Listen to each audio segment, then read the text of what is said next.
Hi guys, it's Katie, back with another edition of my vlog, and this time it is the second edition of my weekly Cinema Club Sunday Roundup, where we're going to talk about what Cinema Club watched this week, which I'm pretty excited to do because, as you guys know, I love movies and I love talking about movies. So in thinking about this week's Roundup, I actually realized that with the exception of one documentary, everything we watched this week was based on a book. Sometimes a comic book or a children's book, but based on a book. So it's kind of an interesting thing to note. Then I went into our library to see if I could come up with samples of all of the books that these various things are based on, and realized we were falling short in a couple of categories, and then also kind of wanted to kill my kids because the library was such a mess and I couldn't find the books I wanted, but we'll continue nonetheless. The first movie that we watched this week, which was from last year, of course, was Joker. In case you don't know, Joker is a character from the Batman universe of comical funnies. I wanted to show you guys The Killing Joke, but I couldn't find my copy because grr kids, but that's okay. You guys all know Joker. He's everybody's favorite not so funny man. This was the movie that came out last year starring Joaquin Phoenix. I'm sure most of you have seen it. Mostly reaction to it was very favorable. Some people didn't like what I had to say about mentally ill people, but okay, whatever. We thoroughly enjoyed it. We all thought it was a great movie, really well written and directed, and especially acted. Joaquin Phoenix was amazing. Did it deserve, 11 Academy Award nominations? I sure don't think so. But like I said last week, I think those awards are kind of stupid anyhow. You'll note that The Lighthouse only got nominated for one Academy Award, cinematography, which it deserves. But like I said last week, I don't go much by those awards shows. I did think that Joker was a really good movie. I think it suffered from, what is it that Sean likes to say?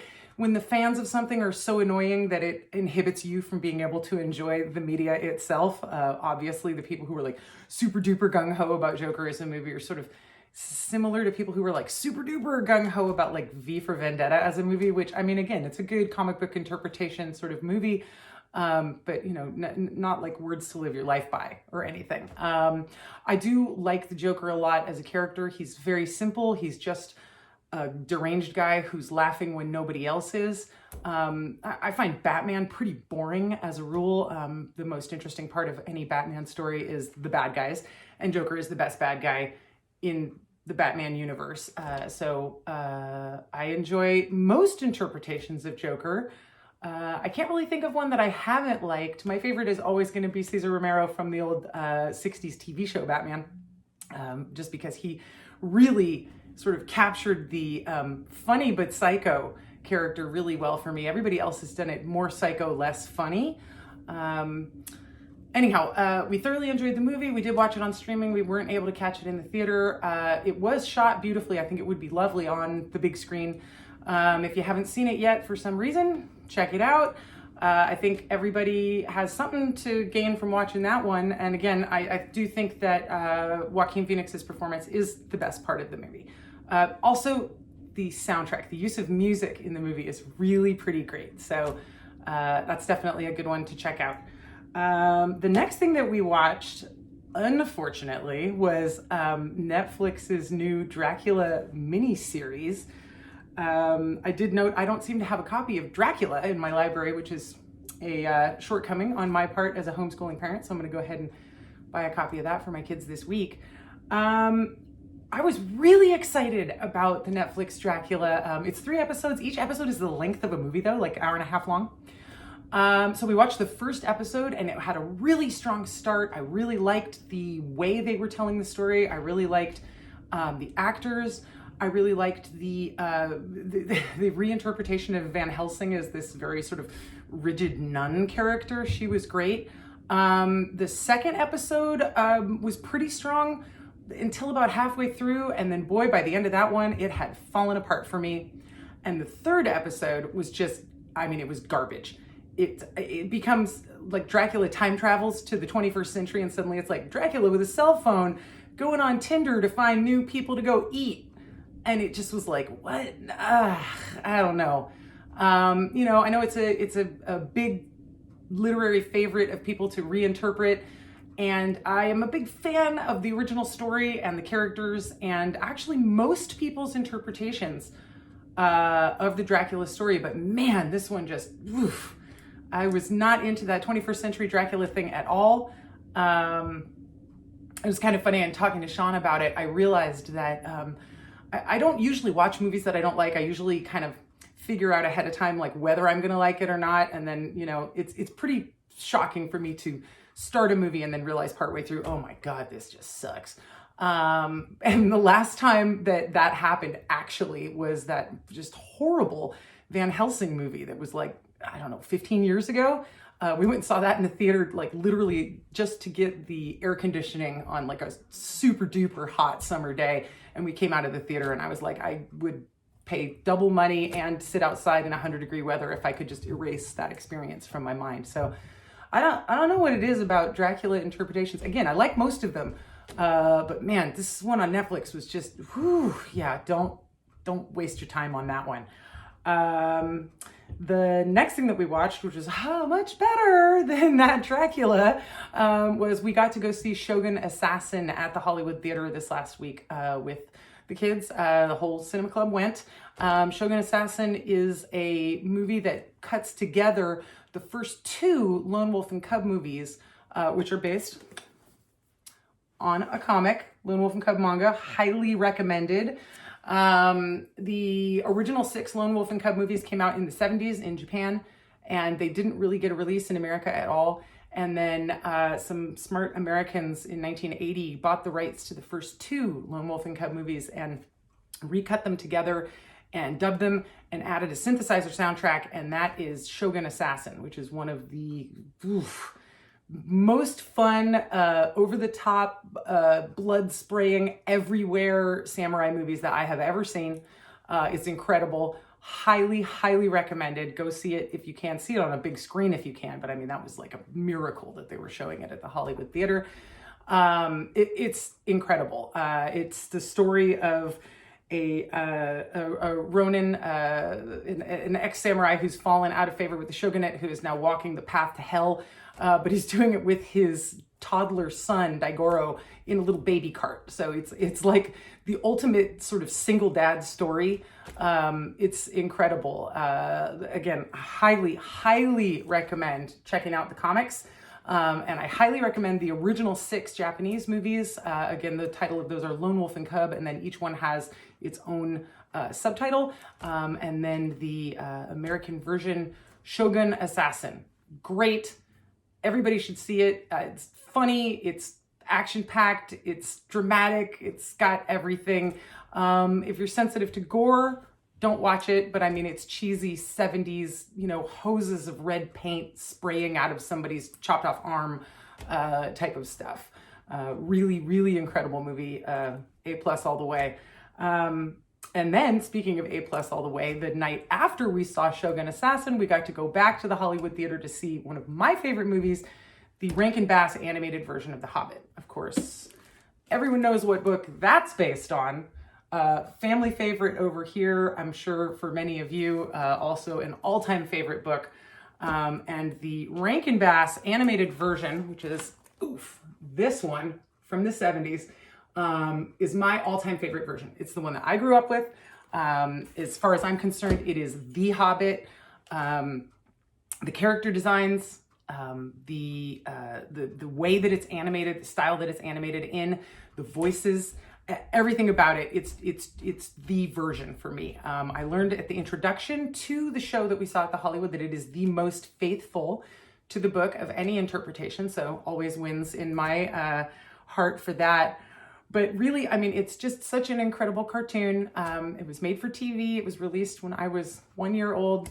I first saw it when I was probably 4 or 5, and became obsessed with it. And it just immediately was cemented in my mind. You know, this is the version, this is what Gollum looks like in my mind. This is what Bilbo looks like in my mind. This is what Smaug looks like in my mind. This is what Gandalf looks like in my mind, right? Which is, you know, there's something to be said of the tyranny of the visual when you see a movie early and then that just sort of cements the idea for you. But I can't look at any other version of these characters and see them as correct. It's got a hell of a cast. You've got Hans Conried as Thorin, who is also the voice of Captain Hook in the Disney Peter Pan, and he also played Dr. T in the 5,000 Fingers of Dr. T. You've got John Huston as Gandalf, which is insane. Otto Preminger as the Wood Elf King.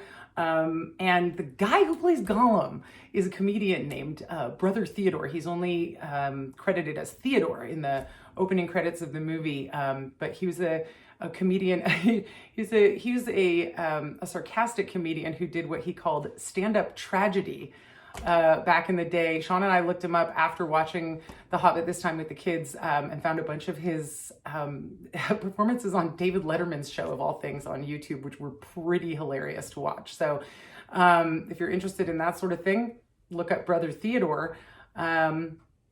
Anyhow, if you haven't had a chance to see the Rankin Bass animated version of The Hobbit, please do. It is literally one of my favorite movies of all time. I don't know really what more to say about it besides you have to see it if you haven't seen it. It's just incredible. This song, The Greatest Adventure by Glenn Yarbrough, I could take or leave it. That one sort of gets in the way for me a little bit, but everything else about it is just amazing. And it's such a great refresher on how much Gandalf is kind of a jerk to the dwarves and to Bilbo especially. You gotta love the guy though. He's pretty incredible.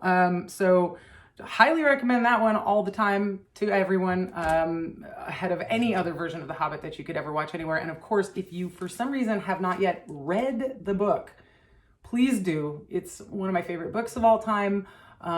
It's The Greatest Adventure. It's wonderful. All right, next up. The documentary that we watched, so not based on any book at all, we watched a documentary called Grace Jones, Bloodlight and Bami, which was pretty interesting. Like most people my age, I think my first introduction to Grace Jones was when I saw Conan the Destroyer, and she showed up as the warrior Zula in that movie, and I fell in love. I was just like, oh, who is this amazing, powerful, warrior woman? And then like a year or two later, you get her as a Bond girl in A View to a Kill.